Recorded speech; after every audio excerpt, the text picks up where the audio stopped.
Good morning, ladies. My name is Brandy Jo Zirkelbach. I'm the owner and operator of the BJZ Real Estate Collective. It is a collective of local real estate agents that serve the entire St. Louis metropolitan area. So if you use 44 and 270 as a central sector, we go 2 hours in diameter all the way around. So we go all the way out to Alton and Jerseyville. We go all the way down to Farmington Festus. I've even done close to Mount Vernon, Illinois. It's pushing it a little bit. I do know all about Carlisle Lake though, because I grew up in Evansville and I live in St. Louis. So it is a mud hole. Shelly, that was awesome. So I'm glad you agree. That helps me. 100%. So we Yeah. always Thank you went for to allowing Kentucky me to Lake. avoid that disaster. Yeah, we used to always go to Kentucky Lake or Table Rock. That's kind of, yeah. And Kentucky Lake is if Carlisle was elevated. But it's still just Midwest glamping. That's all it is. And people drinking entirely too much and driving boats, and that is not my thing. I grew up actually on the Ohio River, and I've done way too many pontoon dives and boat wrecks and all that stuff with my crazy parents and grandparents in the 80s. So boating while drinking is just not my thing. Part of the real estate collective, what we pride ourselves on is the concierge level of service. And our mission is to educate and deliver. So I always tell my clients, hey, if you didn't know anything about real estate when you met me, you're going to be a professional by the time we're finished. So what I really wanted to do today is I wanted to talk about how most people really think that investing is only for the people who already have millions of dollars, right? But real estate investing can start just with micro moves in your finances, and it can actually help you build a legacy worth leaving to your loved ones. It can also help you leverage your properties for financial gain. So you can use one property to purchase another one. You can use equity to pay for things like vacations, renovations on your personal home, college, right? That's a huge expense. Or even if you guys have kids in private school, so you have to pay those tuitions every year. So buying your first home as an investment, building a family portfolio, and making your mortgage actually work for you are three things that we're going to talk about today. The slide here says Keys to the Kingdom. And the reason why I titled it Keys to the Kingdom is because we're all just creating our own. Yeah. Oh, hi. I think Yeah, that was Bethany. Oh, we got it. We're muted. it's totally fine. I love it. Anytime I get a chance to make a joke or make somebody laugh. We do Zooms a lot in our meetings because I teach classes 3 times a week, and it's hilarious some of the stuff that we end up hearing in other people's houses and offices. So Keys to the Kingdom, really what I was saying is the reason why I chose to title the slides and the presentation that is because each and every one of us build our legacy, our life, our kingdom differently than someone else would, right? We all have our own individual goals. And again, people think that it takes millions and millions of dollars to begin investing in real estate, and that's just not true. You can invest in real estate if you're a 1099. You can invest in real estate if you're cash heavy and credit poor. You can invest in real estate if you have no cash, all you have is credit. There's a million different ways to start, but we're going to talk about how to keep it simple for first timers and also for people that are entrepreneurs and family persons, right? Because someone that has a family of 6 isn't going to go and collect 100 doors, right? That's a lot to manage. There's a lot of leverage going on there, and it's too high risk. But what they could do is they could start with some of the lower level investments and just build a portfolio over time. Okay.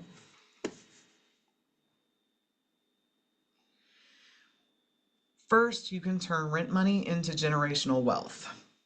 This is basically a no fluff real estate workshop. Again, my name is Brandy Jo Zirkelbach. People just call me Brandy or Brandy Jo. I don't care what you call me, just call me.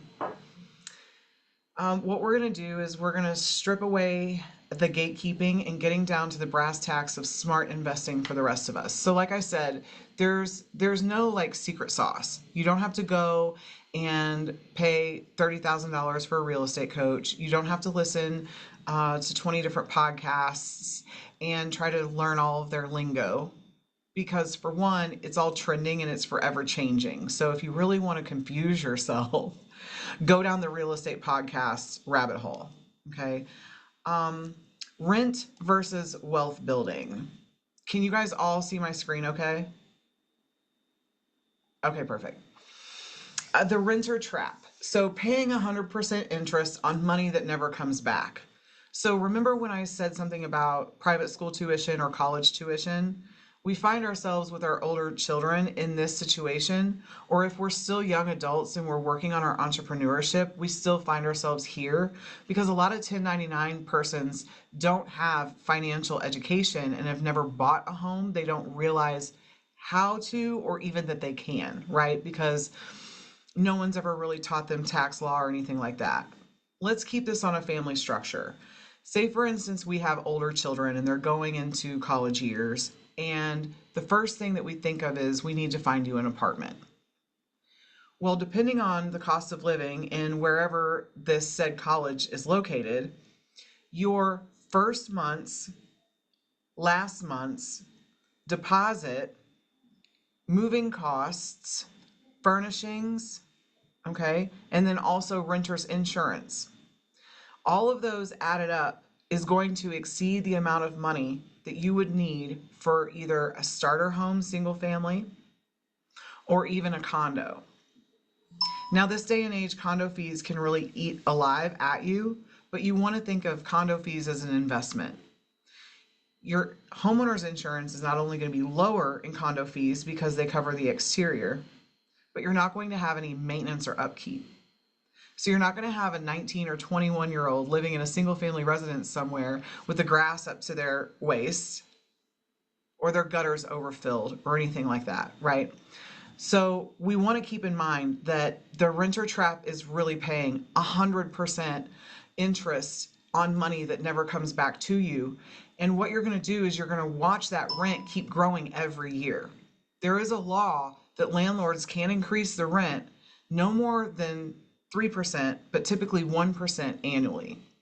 And if it's not out of the rent, a lot of times it's out of costs or hidden fees, especially if it's a property management company. So to have that owner's edge, you want to leverage forced savings through equity. What that means is when you purchase a home or a condo or a townhouse or even a multi-unit property, right, and you sit on it for 3, 5, 7, 10 years, you're gaining equity just by being there. Then there's forced equity. Forced equity is when you make improvements to it. So you put your college kid in there, you let them have parties and ragers for a couple years, they move out, you renovate the place, and then you put a higher paying tenant in there, okay? By then you can have it reappraised, and now you have cash, you have equity sitting in it to buy another one. Okay, so you can leverage each one of these properties. What's great about that is now that they're older and they're flying the coop and they can pay their own rent, you have a tenant paying you, and now you can pay off those student loans with the income that you're getting from the same property that you had your kid living in. So they can really pay you over and over and over again if you're patient. And we do have one question before we move to the slide. Joni asked, Absolutely. she says, then how do landlords raise rent by 10% in year one? That would have to be written in your lease. So you really want to make sure that you pay attention to the clauses in your lease because you're actually signing off on it. You're signing to it. Also, a lot of times we'll see that you go under a lease agreement with one landlord and the property is sold and now you have a new landlord. They only have to honor that lease for the life of the lease, which is typically only 1 year. So if your lease expires 1 year later and in order for you to re-sign, there's a 10% increase, that's not illegal. If you're in a lease for 1, 3, 5 years, and it's a clause in your lease that says it could or will increase 1 to 3% annually depending on the market, then you'll see a little bit of a tick up in your lease every year. But if your lease terms are over and you have to sign a new lease, they can implement anything that they want in the new lease as long as you agree to it.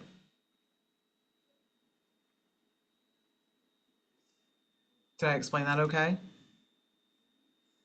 Yes, I don't see any other questions. Okay. Joni says thanks.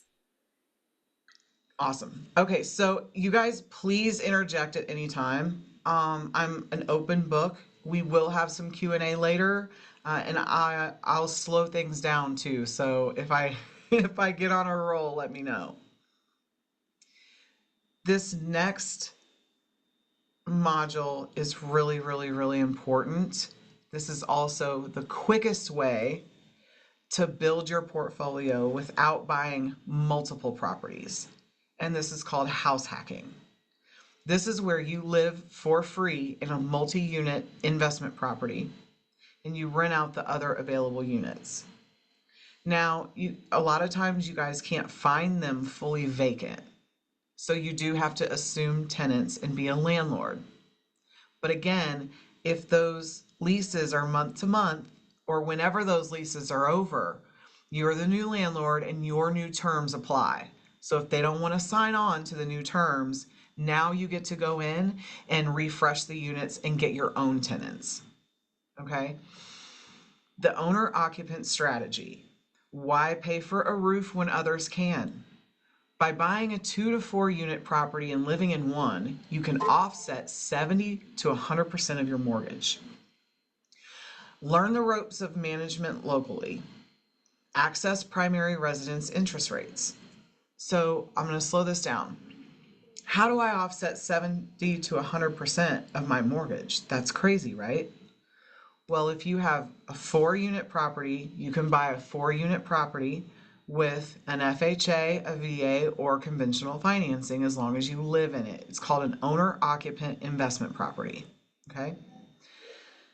If it's a townhouse, it's 2 units, or if it's a 4-family, it's 4 units. It's still considered residential property, and you can buy with a government-backed loan. That rent that is bringing in from the tenants is actually going to pay your mortgage.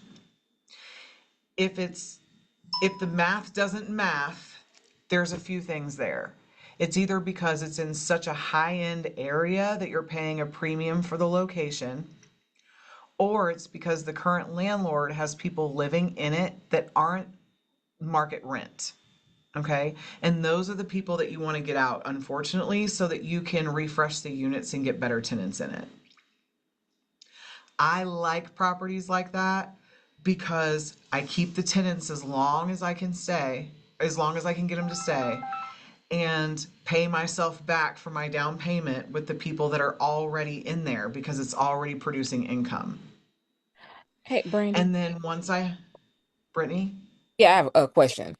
So, go because for I'm it. hearing, so owner occupant. So, is there like a time frame the owner has to stay in this property, like in this, when it comes to Yeah, the loan? and we'll get to that for sure. Yep. Okay. And I'll talk about loan products a little bit too. Disclaimer, I'm not a loan officer, but I will go into the financing pros and cons.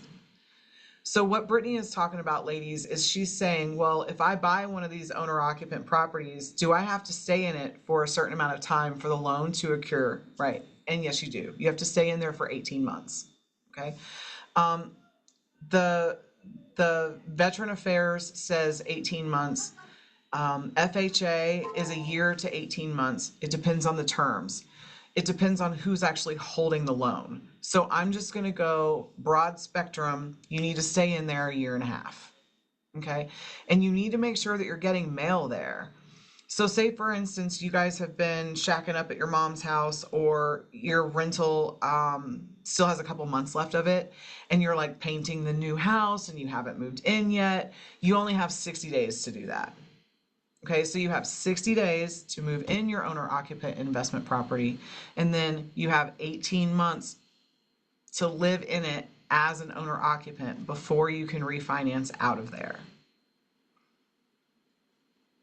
Learn the ropes of management locally. The reason why I say this is because you don't necessarily need a property manager when you only have a couple of units. Property managers charge 8 to 10% per month to manage your property, and then they also charge you the entire deposit when you place a new tenant through them. Okay?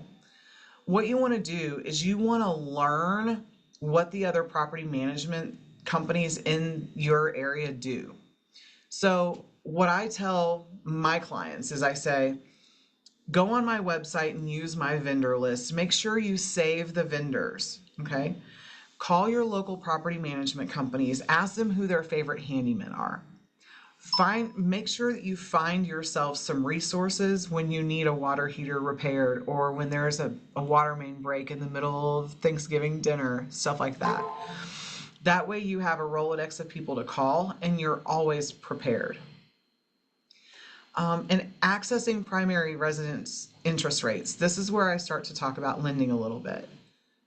What's great about house hacking is it's not a higher interest rate like it would be in an investment property. If you're going to buy an investment property, you can only use conventional financing, and it's going to be 20 to 25% down payment. If you're buying an owner occupant investment property with a VA, an FHA, or a conventional style loan, it's 3.5 to 5% down, which makes it way more affordable. And you're also getting those market interest rates. Okay? If you're doing a conventional loan on an investment property, the interest rates are going to be higher until that PMI falls off, because they have to make sure that it's, how do I say this? They have to mitigate the risk of the loan. They want to make sure that you're a good landlord and you can keep good tenants in it. Okay? Does anybody have any questions about that? So say for instance, I have a duplex. So I have two townhouses next to one another. And my mortgage is $2,200. And the townhouse next to me is a mirror of mine. It's a 3-bed, 2-bath. It has a basement with higher ceilings, not finished. There's a parking pad, not a garage. While I'm living in my side, I'm going to pour that parking pad and put a California carport up and make sure the backyard's fenced in. I'm going to charge the next door neighbor rent for half that garage. Then I'm going to finish my basement. When their lease is up and they move out, I'm going to their side. Now I'm going to rent my side out for a premium rent because I finished it. Now when my 18 months are over, I'm going to have two completely finished townhouses that went from originally $2,400 to $2,500 a month, where I was only making about $300 profit after paying my mortgage, to now I'm getting $2,500, $2,600, $2,750 a month, right? So now I'm making almost $1,000 profit a month. I can take that $1,000 and I can apply it to my next mortgage where I have tenants in. And those tenants are going to help pay. So now my profitability just increased. And we can keep doing this over time. So it only takes about 2 years to hack each house. And while you're in it, you can make those improvements to force that equity and raise those rents.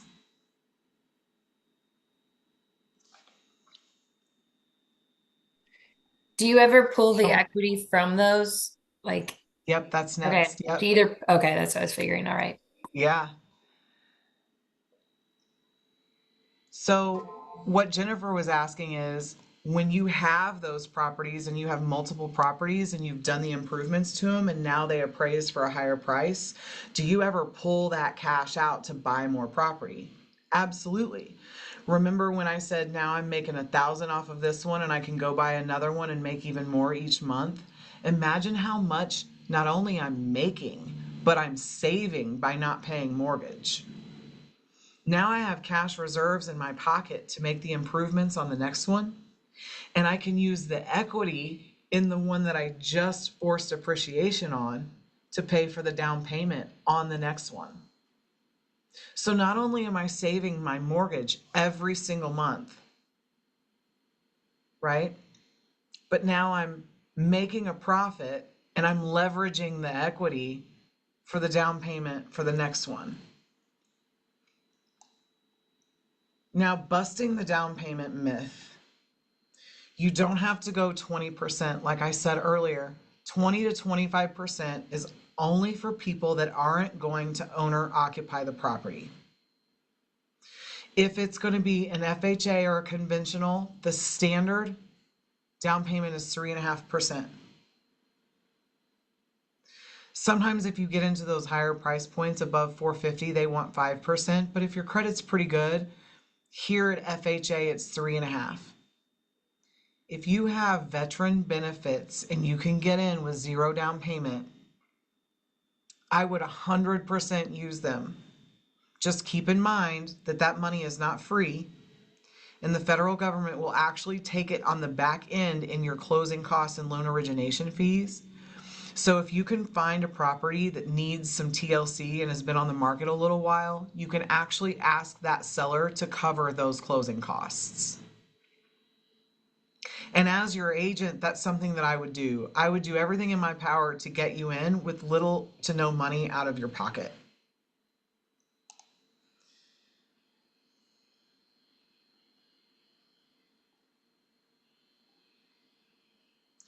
Generational wealth.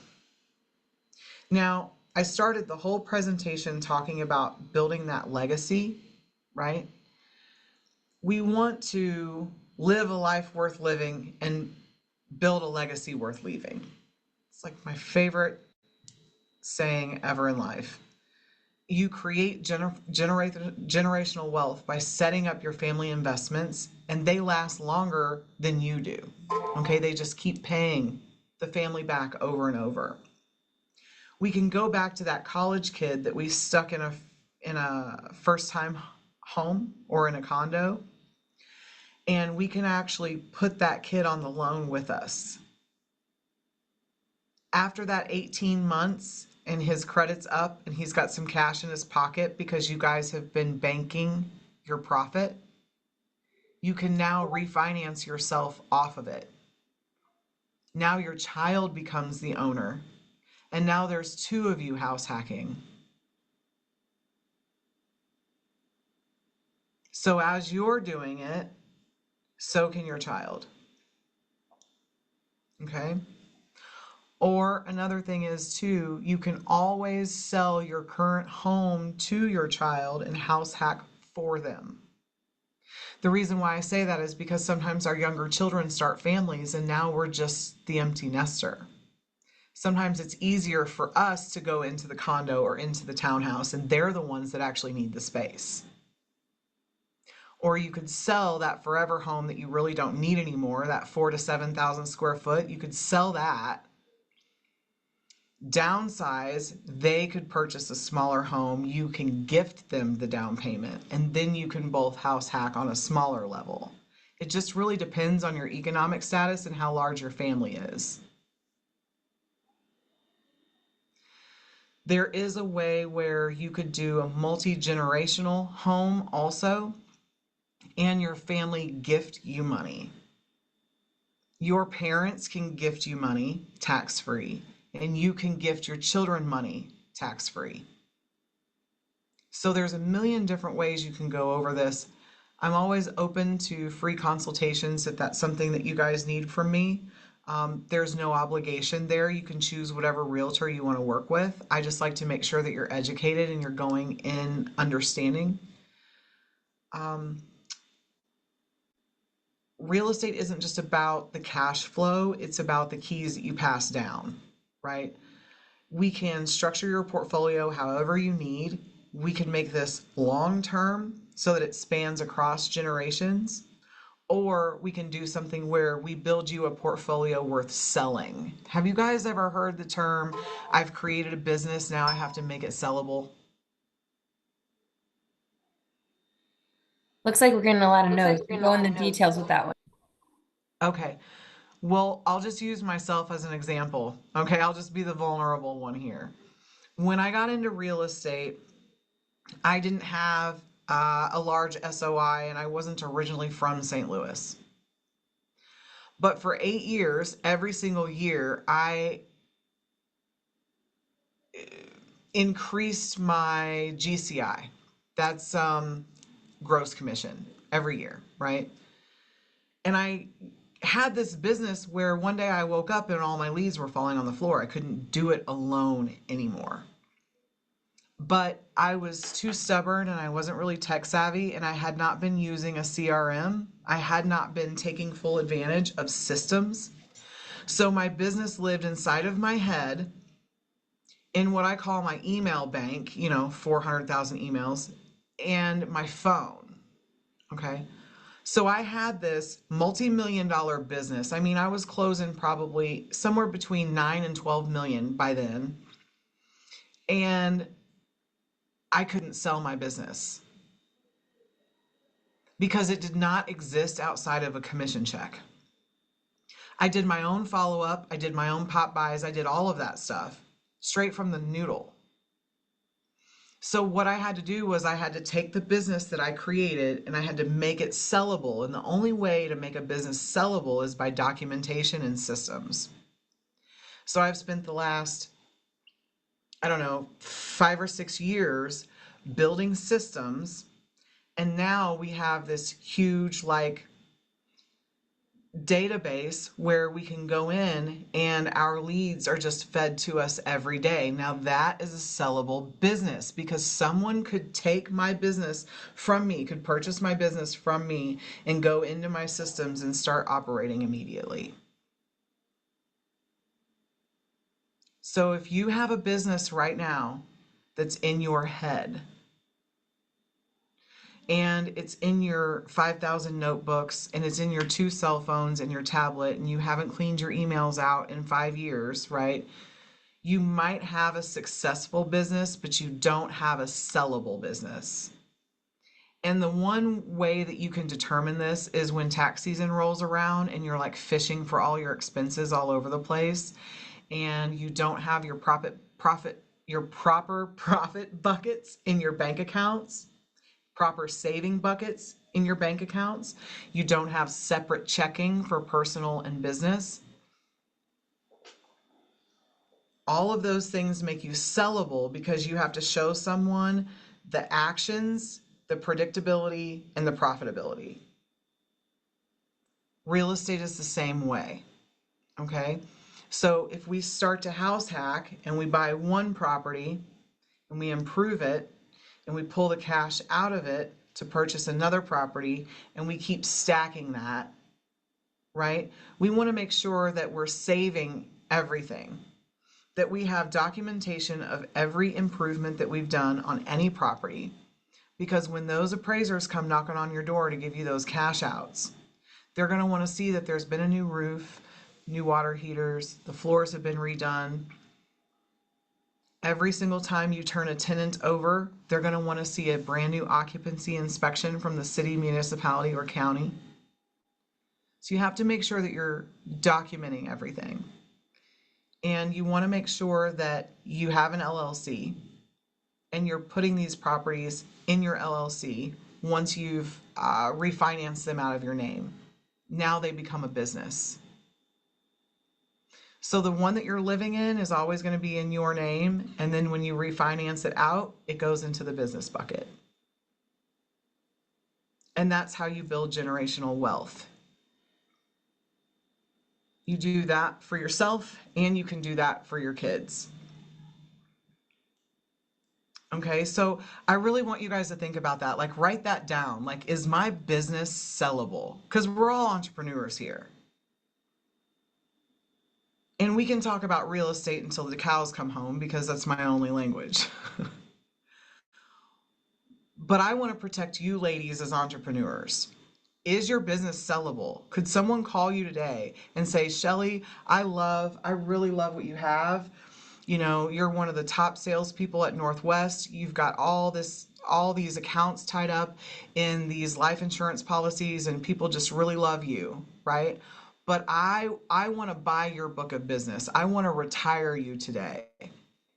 Shelly, could they get in your business right now and know who to follow up, who to nurture, what the accounts look like, what the profitability is, what's your 1 year, 3 year, 5 year, 7 year? Could they do that? Right? I want everybody to kind of think about their business like that. Could I sell my business off today? Because if you can answer no, then we have things to learn. If you can answer yes, then I already know that you understand the methodology behind the house hacking and behind the generational wealth building.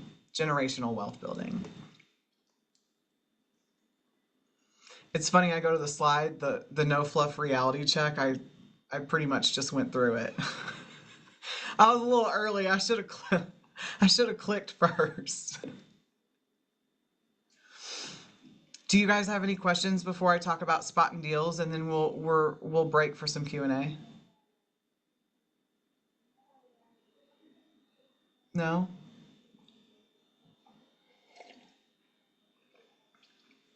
So learning the math matters. And this is why I made the joke earlier about the podcast rabbit holes, because real estate terms, no one will ever explain them. You're always going to have to Google them, because an investor or a realtor, that's how they determine how much experience you have, is when you start talking about things that don't make sense. That's why my mission is to educate and deliver, because I don't want my clients running around sounding like they don't know what they're talking about and then telling people that I'm their realtor. I don't want to, that's embarrassing. So you want to learn the math that matters. You want to know what the ROI is. You want to know what a cap rate is. You want to know what cash on cash returns are. You really want to understand without having to use the jargon, okay? ROI means return on investment. ARV, after renovation value. The cap rate is how much of a profit that property is giving you in a percentage annually. You don't really want to have a property that gives you less than 8%. 8% is really, really good. Now, remember earlier when I said sometimes you might start losing.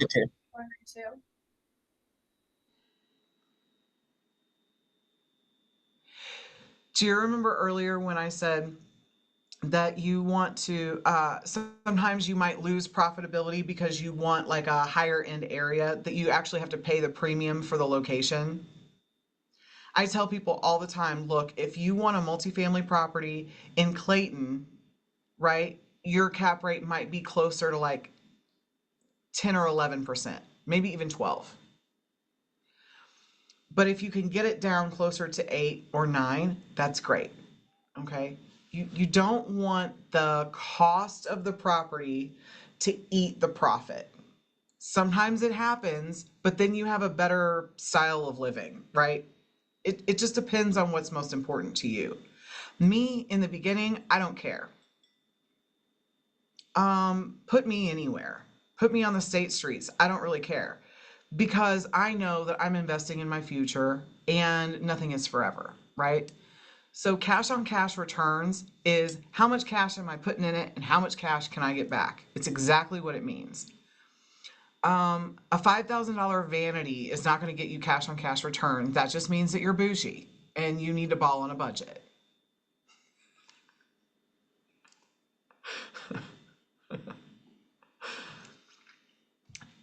Avoid money pits. First time investors do this every time because they don't listen to their realtor. They want a deal. Honey, it's not a deal if it's a $200,000 renovation. If there is tenants in it, it passed occupancy in the last 3 years, and the roof isn't caved in, that's a good investment. It doesn't have to be pretty, it just has to be operational. A lot of people want to do the HGTV and they want to buy it when it's leaning and it's got boards on it and all this other stuff. Okay, but it's not producing income, and it's going to take you 15 years to get that money back. Or you're just going to have to flip it, and that defeats the entire purpose of house hacking. Okay? And when you flip it, there's a million different things that go into that, and that's another class for another day. Just avoid the money pit. You want to make sure that the foundation is good, the roof is good, and the mechanics aren't going to eat your profit. MECs, those are mechanics. You're going to hear the contractors call them MECs. They're going to confuse you on purpose. The MECs are your mechanics, and that's everything mechanical in the home, all the way down to the garbage disposal. The water heater, the HVAC system. Ladies, your HVAC is your furnace and your AC, not one or the other, and they will get you. If they know that you don't know that, they're going to get you. Okay? So if you have to replace a coil and it's like $2,500, but there's a warranty on it and the rest of the system's still good, just do that. You don't have to replace the entire furnace. So you want to make sure that you have reputable contractors. You guys can use my website. They're there. You can drop my name. That helps. You can always call me for a reference. The roof, as long as the roof is less than 25 years old and it has architectural shingles on it, if it's not broke, don't fix it. The foundation, as long as it's not bowing or crumbling, even if you see a little bit of water, that might not even be an issue. That might be a gutter or a regrading problem. So you want to make sure that you have a home inspector look at things. If the home inspector looks at you dead in your face and says, call a structural engineer, you want to make sure you have somebody like Woodard or Wood's Basement System or one of those foundation recovery guys come out and look at it before a structural engineer. Because what they'll do is they'll give you a treatment plan. You might really be getting a deal on a house, and a $15,000 foundation treatment plan is worth it if it has a lifetime warranty on it. But if it's just going to be a Band-Aid and they tell you to call a structural engineer, you're probably standing in a house you should not be in the basement of.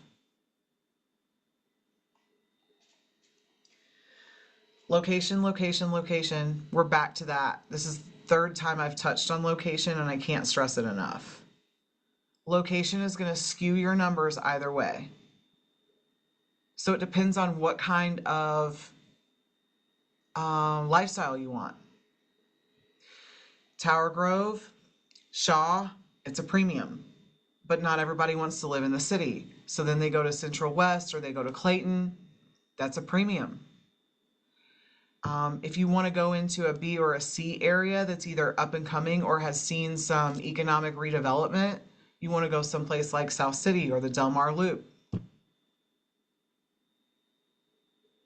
You want to really do your research. And a realtor can't tell you where you want to live because it's against fair housing. So you have to actually do your own diligence. Don't ask your realtor if it's a high crime area. If you have to ask, it's a high crime area. And if you're afraid of crime, you probably should never leave the house because crime is everywhere.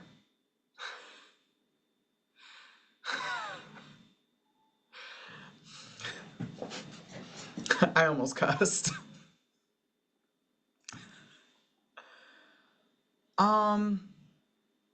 Wealth concentration. Okay, so these are just some numbers, some statistics. I've actually talked about a lot of this. The best time to buy real estate was 10 years ago. The second best time is after you actually know what you're doing. Okay, so if you have any questions, please let me know. I also say the best time to buy real estate is the best time for you. Interest rates don't matter. Okay, you can always refinance.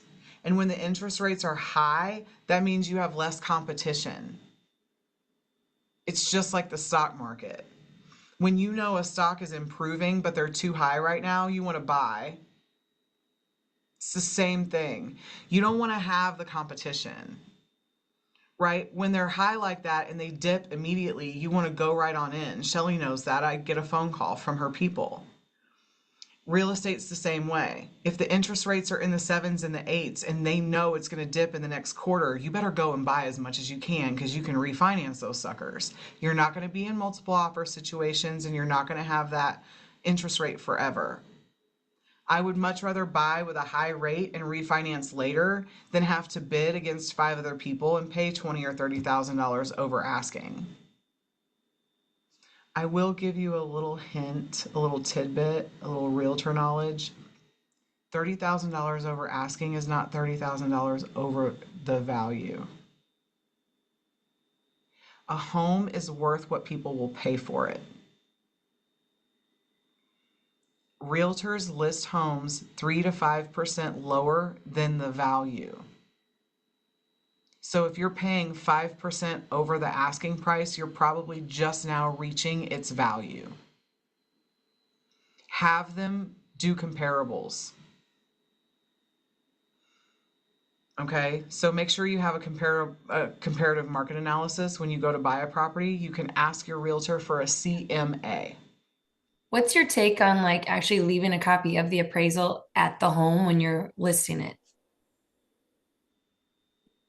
If I have a seller that has an appraisal before we go to market, not all sellers do. They usually do that for a cash out or they do that for a bridge loan. Okay, if I have an appraisal already, I'm attaching it in the MLS and I'm putting it in the home.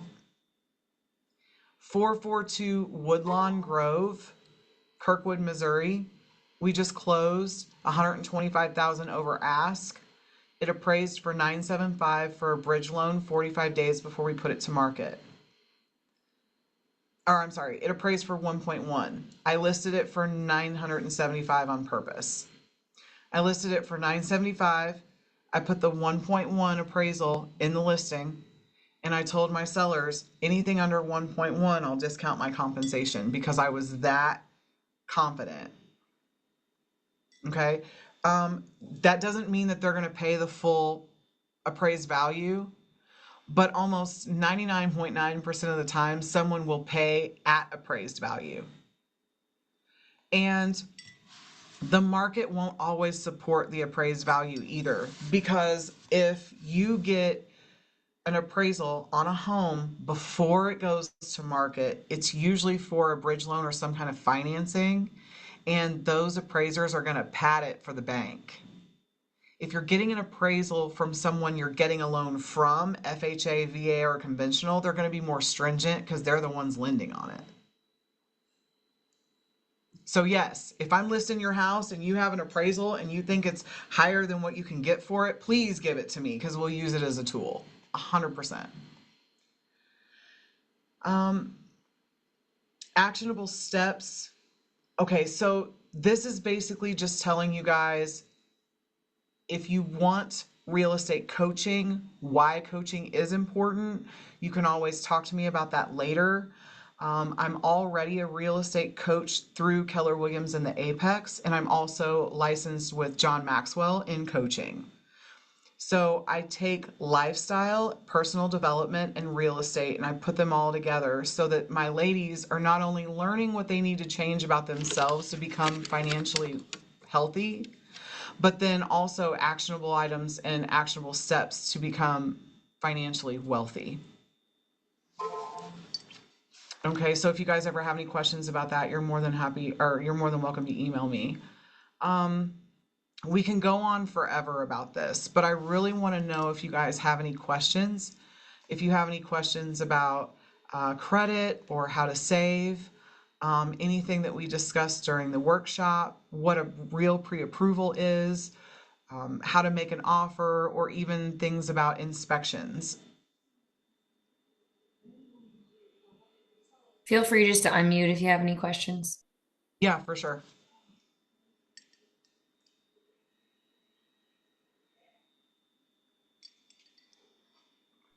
I don't have a question. I just have a comment.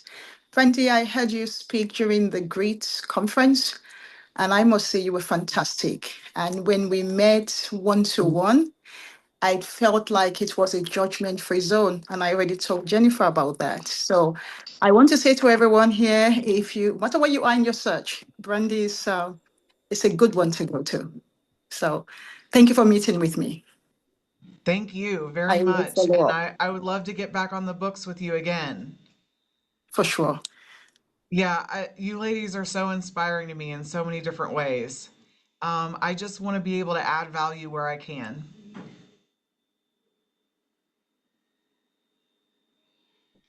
Are we gonna get your contact info after all of this so we can get in contact with you? Absolutely. Yeah, I'm happy to share out the video and a link to Brandy's contact information after this event. I also have a QR code for a buyer questionnaire. So if you guys email me, I can send you that QR code. And what's great about that is you can fill it out and it's still no obligation, but it helps me look inside to what your goals might be. Or even if we were going to do a consultation, I would have that information prior to, and it helps me be more prepared. We have about 8 minutes left. I could go over some of the things that you need to prepare yourself when you do call your lender. And I could also go over some of the some more of those things that we were talking about earlier in the money pit situation to look for during the inspection time. So do you guys have more questions about financing or the construction aspect of it? What would you like to know more about? If you could go over what's expected for financing, that would be great. Yes. Okay. Are we all 1099 here? I think we are, aren't we? Most of us? No, I'm not. Okay. No. Okay. Now, the reason why I asked is because it's different. So for W-2 employees, you're going to have 1 year of solid W-2s from one specific employer. You're going to need 2 years from the same profession if you change jobs. FHA is really going to want 2 years. Okay. The reason why I said something about the loophole of changing jobs is because the job market is so on top of its head right now that if you change, you need to stay within your same career or the clock starts over. Okay. For 1099, people that own their own home, or I'm sorry, their own business, you're always going to have 2 to 3 years of your tax returns. You're also going to need an updated P&L. So if you haven't done your P&L all year and you filed an extension for October, you're going to need a P&L for 25 and you're going to need a P&L for 26. And then you're going to have your tax returns for 23 and 24. And before you close, you're going to need those tax returns for 25. So you might have to poo or get off the pot.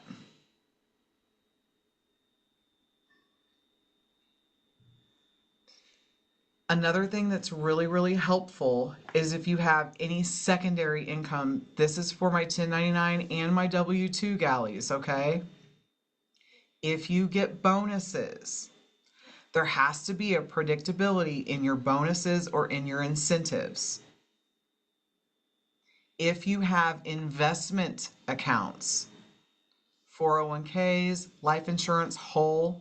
So I have a plan where my life insurance and my whole are together. Okay. And it's great, but there's money in there. Okay. And it builds equity, for lack of a better term. This is really Shelley's wheelhouse. But my lender's going to want to know that because that's income. I pay in 18,000 a year. I make about 7 a year on top of it, which is pretty good. You put in 18, you make about 7 back. But the policy is over $1 million. That's called an asset. So now I have income coming in and an asset that could become liquid if needed. Your lender needs to know that.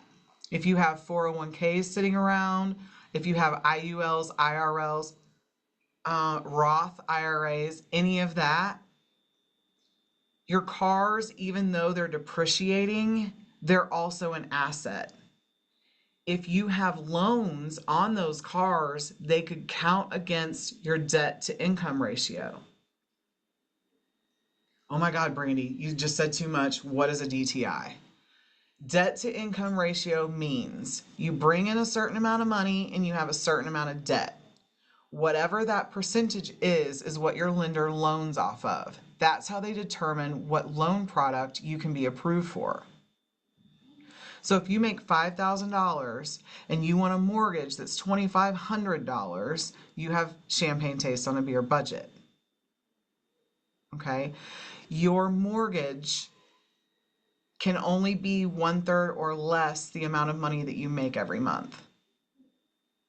In order for you to be eligible for conventional financing, that percentage cannot be more than 36%. FHA is 50%. That's crazy to me. VA is 45%. Okay? So you want to make sure you're paying your credit cards down and keeping them under that 1/3 available balance threshold to keep your credit high. I literally just gave you guys the keys to unlock the kingdom. All of your credit cards, girlies, this is what you work on now. Get them all paid down to where they're 1/3 of the available credit. And then you kind of want to keep them there because your credit needs to be active. It needs to be revolving. And what I always like to tell them is if you have a higher limit credit card, then you put your highest bill on it. So your higher limit credit card, that's going to pay for your car every month, right? Your low one, that little bitty stupid credit card you've had since college that's got $650 on it, put your water bill on there. Okay, now you have revolving credit every month that gets paid off. And it's keeping those credit scores high. You can get an FHA loan at 50% DTI with a 620 credit score. You cannot get conventional until you're all the way up 740 or higher and you have 36% less debt. Okay? If you're a W-2 employee, you have to stay at the same job for 2 years, or if you switch jobs, it has to be within the same profession. And if you're a 1099, you want to make sure you have 2 to 3 years of tax returns and your most updated P&L. And then don't forget that you have all of your assets and any income and or bonuses. Before we stop, the trick to the bonuses is if your boss is giving you bonuses, they have to be predictable. So like with my VA, I give her a bonus on her birthday, I give her a bonus on Christmas. If she gets a raise, she gets a bonus also. So once a quarter, she gets a bonus, basically. That's predictability. If you're selling cars and you get a bonus every month for how many cars you sold, they're going to take a full year and they're going to average that. Then they're going to take the year before and they're going to average that. If this year's bonuses were less than last year's bonuses, they're going to toss it. They're not even going to use it. If this year's bonuses are better than last year, now you get a monthly average all the way across the board and it's considered income. With our house hacking, your tenant's rent becomes income as well, but not until after 2 years. Okay? I want to thank you so much, Brandy. This is great information. I will send out the recording and her contact information. I hope each of you reach out and have a one-on-one because she is an expert in this space, which is why she's our grit speaker today. So thank you everybody for joining us. And Thank you if you for aren't having me. already registered, we have a great luncheon at the end of this month with Erica Sinner. She has brought 2 businesses to the Ernst & Young And she's just an incredible hustler and very inspiring too. So thank you again, Brandy. Bye, guys. Thank you guys so much. Thank you, ladies. I hope you learned something good today.